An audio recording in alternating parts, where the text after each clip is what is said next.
Good day, Doctor. So I'm Devon, representing for Group 4, the challenges of solar energy penetration, operation, and control strategy. So with me, Arun and Vikram. So the content title, the abstract introduction, DRE sources, DRE in Malaysia and why, power system case studies. So we are select on the solar and hydro, and solar hydro DRE penetration effect, performance comparison, and finally with the conclusions. So the abstract project was done to analyze the penetration of the solar energy into the existing power grid poses several changes related to operation and controls. So as the integration solar power increase, the integration fluctuation and uncertainty into the system which need to be managed effectively to ensure grid stability and reliable operation. So this project actually explore key challenges associated with the solar penetration and discuss some of operation and also control strategy to address them.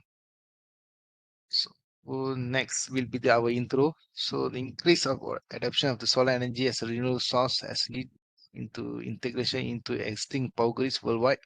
So solar energies offers significant environmental benefit, including reduce the greenhouse and gas emission and decrease reliance of the fossil fuels such as petroleum, LPG gas, and etc. So, however, the integration of the solar power in the grid present variation operation and control challenge due to its inherent characteristics and subject to a disturbance. The stability of the system depend on the operation condition as well as the nature of the disturbance. So the disturbance can be basically diagnosed to two types, which is small and large disturbance. So the most common issue is the power sag that occur frequently. So I pass to Mr. Harun. Thank you. Okay, hi doctor and everyone. My name is Muhammad Arun Arashid. Okay, this is my part to present. Okay, my part is distribute renewable energy DRE source. Distribute renewable energy DRE source refer to decentralized small scale renewable energy system that generate electricity close to the point of consumption. Here are some common types of distributed renewable energy source. First is solar power. Solar energy is a harnessed through photovoltaic PV panel or concentrate solar panel (CSP) system. PV panels convert sunlight directly into electricity, while CSP system use mirror of lens to concentrate solar radiation into a receiver that generates steam, which then drive a turbine to produce electricity. The second is wind power. Is a small scale wind turbine can be installed in rural of urban areas to capture wind energy. This turbine convert the kinetic energy of wind into electricity through the rotation of their blades. The second is then the hydropower is a micro hydropower system used to flowing of falling water to generate electricity. They are typically installed in river or stream and use a turbine to convert the energy from the moving water into electrical energy. And then the biomass. Biomass is energy involved using organic materials such as wood, agricultural research, or detected energy to produce heat of electricity. Biomass can be burned directly or convert into biogas or biofuel for power generation. Okay, and then the geothermal energy harness that heat from the earth interior to generate electricity. Distribute geothermal system utilize heat pump or small scale power plant to extract heat from shallow ground source of geothermal well. And then last, the tidal and the wave power. Tidal and wave energy converted capture the energy from ocean, tide, and wave to generate electricity. These technologies often require coastal installation and can contribute to distribute renewable energy system in the suitable location. Okay, and then we go to the DRE in Malaysia and why. Tenaga Nasional Berhad TNB, the incumbent utility company in Malaysia, has set up a subsidiary known as TNB Renewable Siaran Berhad, mean the DRE, in line with the company goal of being among the top 10 utility companies in the world under a transformation program named Reimagining Tenaga. TRE is cover several segments to grow RE in the local market, including large-scale solar, is mean LSS, which categories as being a project larger than 30 megawatt. Small scale REs project below 13 megawatt, including biomass and biogas project, retail sales generation focusing on rooftop solar and emerging technologies such as battery energy storage system BESS, as well microgrid and virtual power plant VVP. Coal, natural gas, and large hydro have been the main source of the power generation in the Malaysia public acceptance toward the technology interest law and the main concern of the radioactive waste handling and the impact of the environment and community.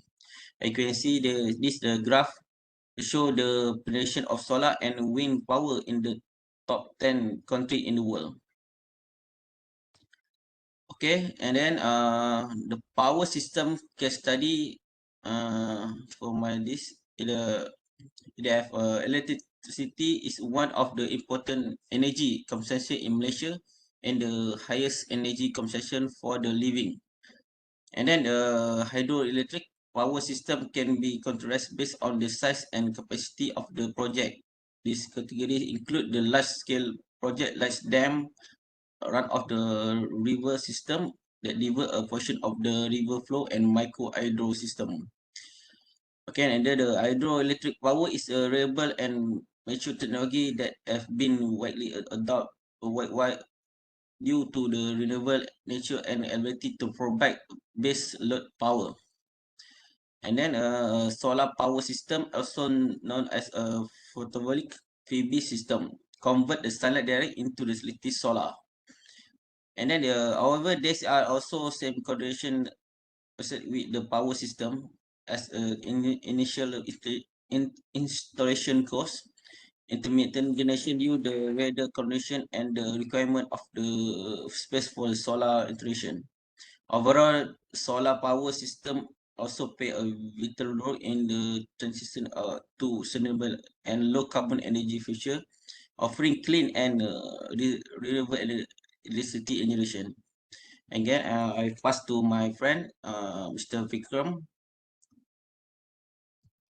Okay, thank you, Harun. Okay, good day, Doctor. Here, I would like to explain more on the solar and hydro DRE penetration effects. So here we can see the penetration of distribution renewable energy systems, such as solar and hydropower, can have several positive effects on the energy sector and also the economy.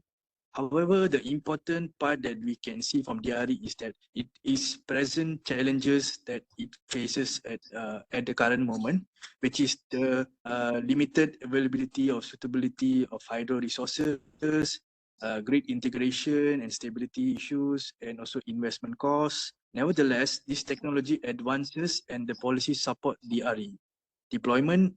These challenges can be mitigated, and positive effects of solar and hydro DRE penetration can be maximized. Next. Okay, here I explain more about the performance comparison.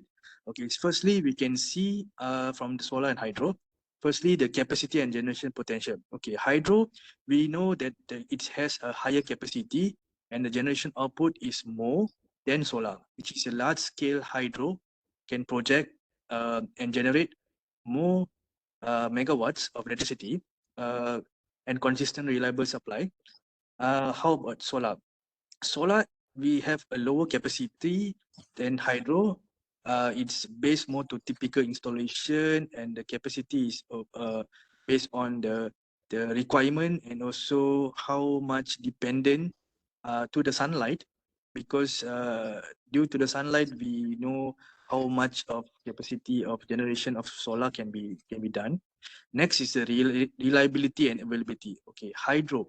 Hydro, we can see it's more reliable since it's a natural source of renewable energy, which is water, and it actually requires more demand because it's free, and you can see that it's a lot in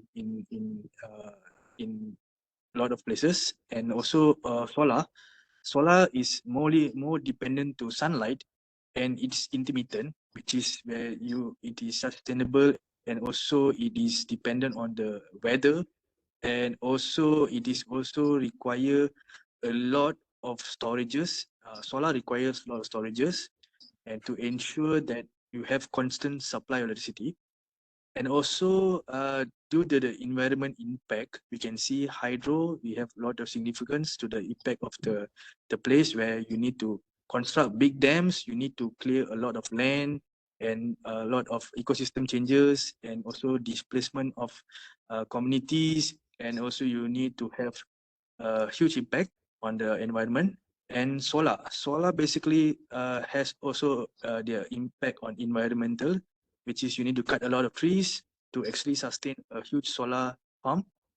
And here we can see that the impact on both hydro and solar plays a huge impact on the environment, and also the material used for the construction of solar panels also need to have recycled items. So ultimately the choice here is between hydro or solar.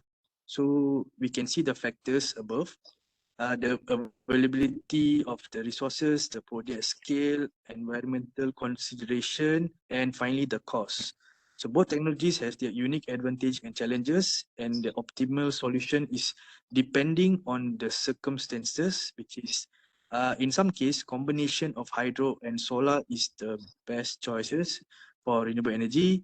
But once again, it all depends on the requirement and also on the suitability of the needs. Okay, next.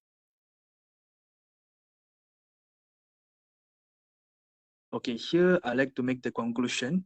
So basically, this presentation, we like to talk about the challenges of solar energy penetration, operation, and control strategies, in which here we have located the location in Haditha, which is Western Iraq, as our comparative operation and also control strategy concluding this paper. Here, the Haditha hydroelectric and dam station produce 600 megawatt, but it currently produces less than 160 megawatt due to low water level. So the goal of this paper is to study solar energy penetration within the energy facility capacity of 100 megawatt near the hydroelectric plant to meet the increasing load challenges demand. So we can able to conclude that solar power plant using our MATLAB Simulink, we actually have projected that during this study was done in Haditha Dam, it depends on the solar resources and also the ideal condition for the solar PV panel, and the output of the PV panel solely dependent on the resources and also the suitability of the development of the solar system, which only can work in the daylight. Solar only works in daylight. And when we watch the result below here on the right hand side, we can see when we combine the solar hydro hybrid using MATLAB Simulink, we conclude that the solar energy penetration within the operation and control strategy is suitable to meet any load demand regardless, and it's also can be used in the future for as a hybrid system or a standalone hybrid PV system. So here I can conclude that the challenges of solar penetration and operation control strategy in solar is basically more dependent on the requirement and also the resources around that particular area. So here I'd like to conclude this presentation, and thank you, Doctor, for giving us the opportunity to present on this. Thank you very much, and thank you, my colleagues. Okay, thank you, Doctor.